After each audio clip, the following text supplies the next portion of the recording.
નમસ્કાર મિત્રો, માહિતી એ શક્તિ છે, પરંતુ સુરક્ષિત માહિતી એ જ સૌથી મોટી શક્તિ છે.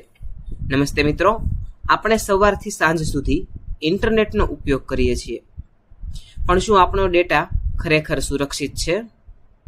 જો આપણે આ નિબંધના માધ્યમથી જાણીશું કે ડિજિટલ યુગમાં કેવી રીતે સાયબર ક્રાઇમથી બચી શકાય અને ડિજિટલ સાક્ષરતાની શું જરૂરિયાત છે.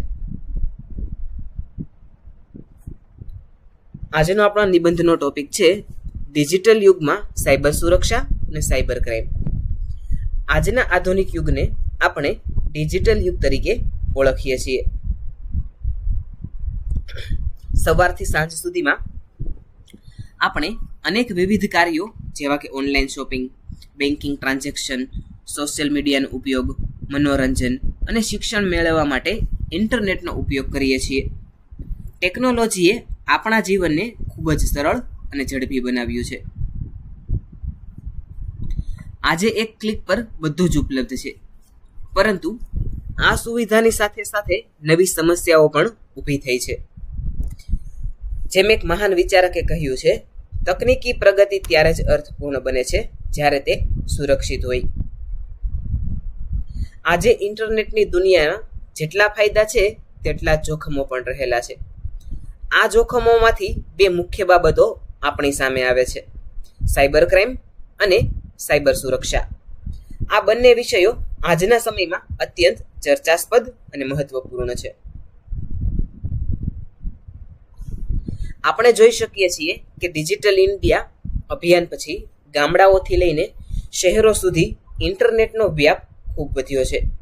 હવે શાકભાજી ખરીદવાથી લઈને વિદેશમાં પૈસા મોકલવા સુધી બધું જ ઓનલાઈન થાય છે. વિદ્યાર્થીઓ ઘરે બેસીને ઓનલાઈન ક્લાસ ભરે છે અને આપણે ઘરમાં બેઠા બેઠા દુનિયાભરના સમાચાર જાણી શકીએ છીએ. આ પરિવર્તન અદ્ભુત છે, પણ તેની સાથે જે પડકારો છે તે પણ અસંખ્ય છે. આપણે આ સુવિધાઓનો ઉપયોગ કરતી વખતે ઘણીવાર એ ભૂલી જઈએ છીએ કે આપણો અંગત ડેટા કેટલો સુરક્ષિત છે. જ્યારે ઇન્ટરનેટ, કમ્પ્યુટર કે મોબાઈલનો ઉપયોગ કરીને કોઈ કાયદેસર પ્રવૃત્તિ કરવામાં આવે છે ત્યારે તેને સાયબર ક્રાઇમ કહેવામાં આવે છે. સાયબર ગુનેગાર લોકોને છેતરવા માટે રોજ નવી નવી રીતો અપનાવતા હોય છે. ઉદાહરણ તરીકે, કોઈ સામાન્ય વ્યક્તિને એવો મેસેજ મળે છે કે તમારા વીજળીનું બિલ બાકી છે. આ લિંક પર ક્લિક કરીને બિલ ભરો, નહીં તો કનેક્શન કાપી નાખવામાં આવશે. ગભરાટમાં આવીને જ્યારે વ્યક્તિ તે લિંક પર ક્લિક કરે છે ત્યારે તેનું બેંક એકાઉન્ટ ખાલી થઈ જાય છે.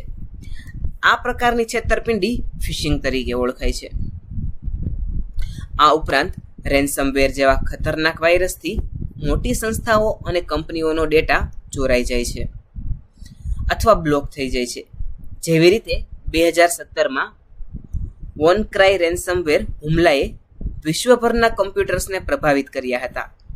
ડીપફેક ટેકનોલોજીના માધ્યમથી પણ સાયબર ક્રાઇમનું પ્રમાણ ચિંતાજનક રીતે વધી રહ્યું છે, જેમાં કોઈના ખોટા ફોટો કે વિડીયો બનાવીને લોકોને માનસિક રીતે ત્રાસ આપવામાં આવે છે અથવા બદનામ કરવામાં આવે છે. આ તમામ બાબતો વ્યક્તિને આર્થિક નુકસાનની સાથે માનસિક રીતે પણ ખૂબ જ પ્રભાવિત કરે છે.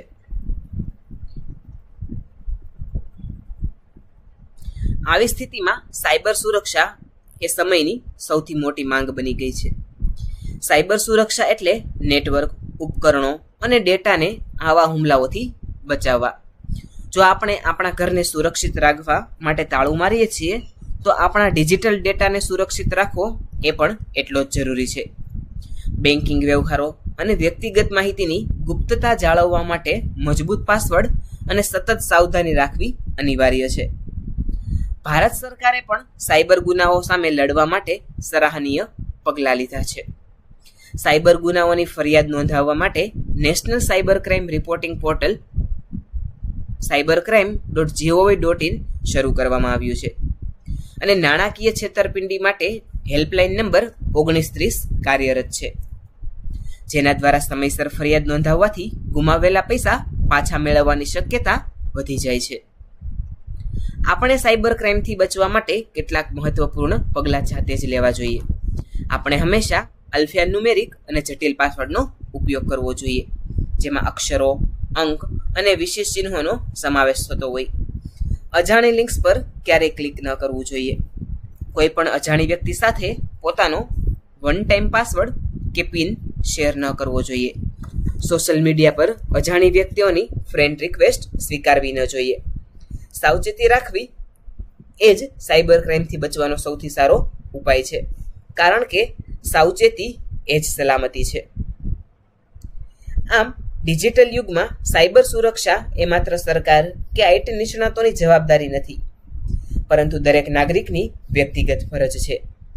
જેમ જેમ આપણે ડિજિટલ બનતા જઈએ છીએ તેમ તેમ આપણે ડિજિટલ સાક્ષર બનવું પણ એટલું જ જરૂરી છે. ટેકનોલોજીના યોગ્ય અને સભાન ઉપયોગ દ્વારા જ આપણે સાયબર ક્રાઇમના જોખમથી મુક્ત રહીને એક સુરક્ષિત અને પ્રગતિશીલ સમાજનું નિર્માણ કરી શકીશું.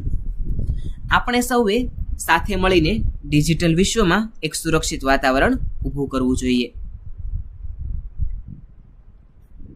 વિદ્યાર્થી મિત્રો, આજનો વિડીયો આપને કેવો લાગ્યો છે એ નીચે કોમેન્ટ સેક્શનમાં અવશ્ય જણાવજો. આવા જ એક અન્ય નવા વિડીયો સાથે આવતીકાલે ફરીથી મળીશું. Thanks for watching.